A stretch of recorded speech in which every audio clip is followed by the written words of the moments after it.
So you've probably seen this in my vlogs kapag ayoko lang mag-contact lens. This is not a sunglasses, guys. Ano ko to? Glasses ko to. And nagda-dark siya kapag maliwanag. Anyway, so napa-vlog ako dahil may isa namang company yung na-issuehan ng cease and desist order ni SEC for a certain violation. And ang dami kasing mga na may misunderstand pag merong mga ganito. And of course, yung paboritong tanong, babayaran pa ba? Ano na? Okay. Kaya tayo gumagawa ng ganito mga vlogs, guys, para ma-address natin yung mga bagay-bagay at hindi naman tayo magparang puro assumption na lang, or based sa kung paano natin siya inintindi. Let's be open-minded, guys. But of course, hindi naman po kasi ako expert, but I'm just like you na gumagamit din ng mga online loan platforms.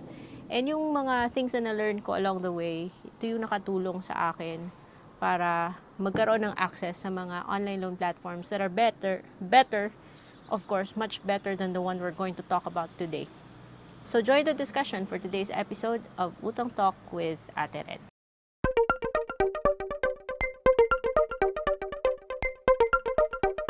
Ko lang feel na dun sa loob mag-video.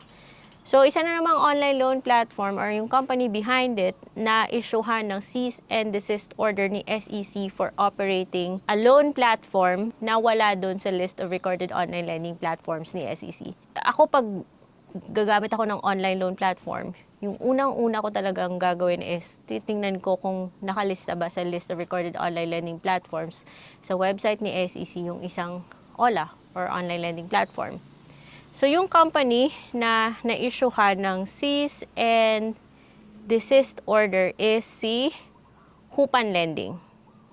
Hupan Lending Securities and Exchange, the Securities and Exchange Commission has ordered Hupan Lending Technology and its declared online lending platforms, Cashme, Suki Loan, Peso Poly, Loan Tayo to stop engaging in carrying out, promoting, or facilitating any lending activities for operating an unrecorded online lending platform, also known as Magic Peso. Operating an unrecorded OLA, or OLA, Hupan Lending Technology placed borrowers and users of Magic Peso outside the protection granted by the Financial Products and Services Consumer Protection Act and its implementing rules and regulations. Well, at least this one, mas clear po siya kaysa announcement ni SEC regarding Digido. Digido, na-revoke yung license because of unauthorized branches. Ito naman, klarong-klaro na pinapatigil si Hupan Lending at kasama na dito yung mga OLPs niya sa pag-engage, carry out, promoting, and facilitating any lending activities.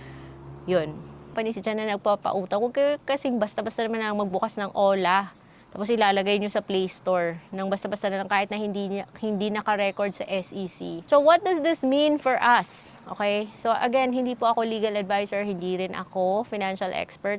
I'm just someone na gumagamit ng mga online loan platforms. I find it sad na ang dami po na naggagawa ng assumptions, yung pinapakinggan lang nila kung anong gusto nilang pakinggan. Sarado yung isip when it comes to borrowing.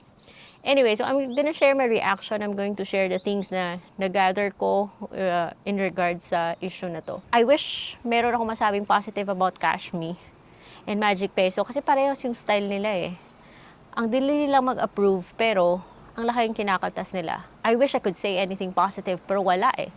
Doon pa lang sa service fees nila na sobra sa 30% or sa cap na 15% na ni-establish ni BSP. Wala na. Negative na talaga yung impact dating ng mga OLA na to sa akin. At dapat lang ipatigil sila. Ako, pabor ako dito sa pagpapatigil sa kanila. Pinapatigil sila sa pag-promote, pinapatigil sila sa pagpapahiram, pag-ooperate, pag-carry out ng mga lending activities nila.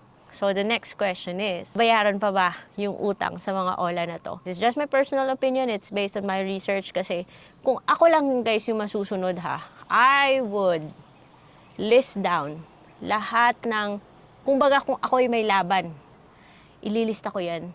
At yun yung gagamitin kong guide sa pag-decide kung babayaran ko yung utang ko sa isang OLA o hindi. Or kung babayaran ko lang yung principal. So, ako ganito ako. I would weigh the pros and cons. But to play it safe.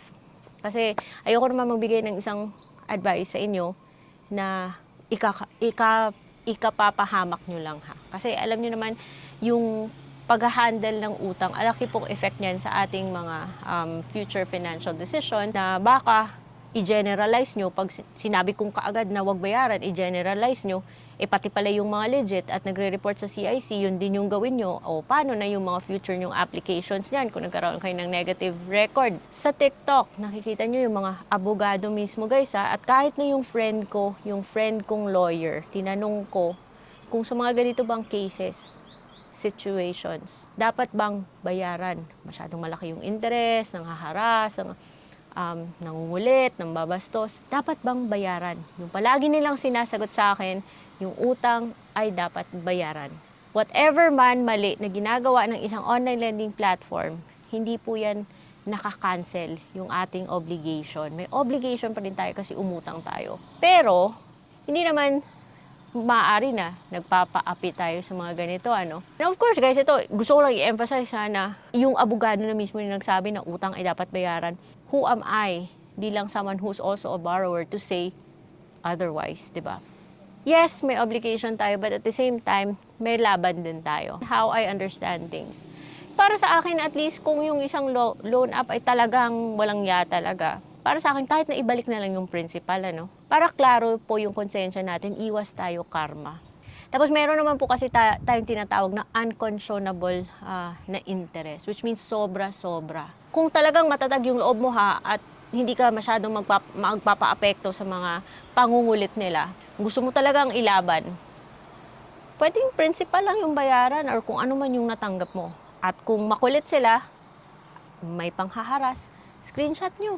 Tapos lumapit kayo sa PNP Cybercrime, sa NBI Cybercrime, basta kompleto po yung inyong mga evidence. Pwede nyo rin ireklamo sa SEC yung isang loan app pa ganon. Pero kung gusto nyo umiwas ng sakit sa ulo, syempre, kung kaya man lang bayaran, bayaran. Kasi we don't want to encourage bad behavior this year na puro palusot.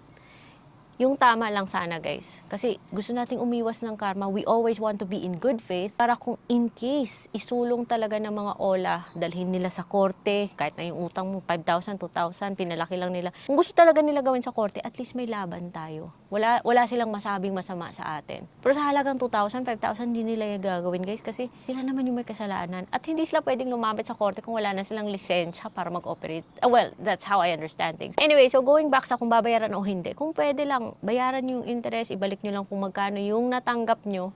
At kung maniningil pa sila ng sobra, hayaan mo. Let them proceed to whatever next step na gusto nilang gawin. Kung gusto nilang mag-file ng small claims, nananakot sila na mag-file ng small claims, let them. Kasi hindi naman sila pwedeng mag-collect ng sobrang interest, especially if yung mga kinokollect nila is more than the cap na established ni BSP, which is 15% including service fee. Ito yung mga ganitong klaseng OLA, yung binabawas nila sometimes 30, 35%, 40%. O dun pa lang tagilid na sila.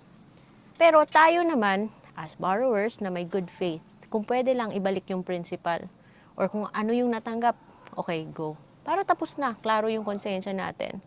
At wag na nating pansinin yung mga extra na sinisingil nila. Kung gusto nilang i-push, let them. Kung gusto talaga nilang dalhin sa korte yan, let them.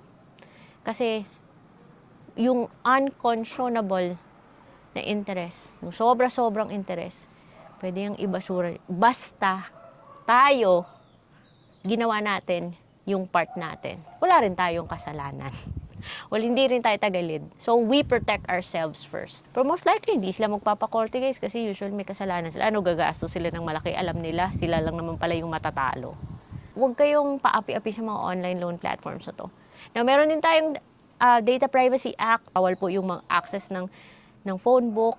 Well, hindi natin sila mapipigilan kung yun yung gagawin nila. Pero at the same time, kung gusto talaga natin lumaban, there are ways. Pwede tayong lumapit sa PNP Cybercrime, NBI Cybercrime, basta kumpleto po yung ating evidence. That is, kung matatag yung loob mo at gusto mo talagang i-push. Pero, itong tandaan nyo guys these things take time. Hindi po to insigida na susolusyonan. May process na sinusunod. So, dapat matatag yung loob natin. Dapat prepared tayo kung anong sa maaaring mangyari in between. At huwag tayong padala-dala sa takot. Stand firm. Pero these things take time. Ano yung pinakamadaling gawin, guys? Yung pinakamadaling gawin is yung mga bagay na meron tayong control. And that is carefully choosing kung saan tayo lalapit na ola. Making our decisions. Anong taking control of what we can do. Kasi kung puro tayo aasa sa outcome ng isang bagay na pinipilit nating mangyari, baka nga na lang tayo forever. So let's focus on things na meron tayong control. Dito sa mga OLA, piliin natin yung mga online loan platforms na registered. Rehistrado sa SEC, nasa list of recorded online lending platforms sa SEC. At kung ayaw natin sa mga terms nila, wag. Ang dami kong nanonotice ha, yung iba kasi hindi naman talaga kailangan umutang. Kaso the temptation is there dahil napakadali. So kung maaring umiwas, iwasan na lang. So focus tayo sa kung ano meron tayong control. Pero kung may issue na, pakatatag tayo kasi pero hindi natin sila mapipigilan kung mangungulit sila, guys ha. Pero may laban tayo. That is kung willing kang mag-follow up and mag-follow through, meron kang requirements. Anyway, so going back dito sa kay Hupan Lending, so pinapatigil sila sa kanilang lending activities kasi yun nga, may kasalanan sila. Doon naman sa issue na kung babayaran pa o hindi, nasa inyo po yan kasi kayo po yung magde-decide niyan. Pero kung maaari ha, hanggat sa maaari, bayaran na lang kahit na yung principal. At kung mangulit si agent, huwag nyo nang pansinin yung mga extra na sinisingil nila. At kung sakali kayo man ay mag-decide na magbayad, huwag sa tao. Just make sure na dun po sa app, sa company magbayad, huwag po kayo mag-entertain ng agent na tatawag, magbibigay sa inyo ng GCash nila, ng bank details nila. Naku, scam yan, guys. So mag-ingat. And kung gusto talaga nilang let them. Gusto nilang magpabarangay, tinatakot kayo, let them. Pero anyways, titigilan yun sa kakatawag eventually. Huwag kayong pa-stress. Pero hindi yan lalapit ng barangay, guys, especially kung sila yung may problema, sila yung tagilid. So yun lang yung masasabi ko. Again, we're here to learn. Dapat open yung mind natin. I'm just sharing what I know. Hindi naman ako expert, guys. So if I forgot to mention anything, just put it in the comment section. And watch out for more videos from me. Make sure you're subscribed. I'll see you on my next vlog. Bye!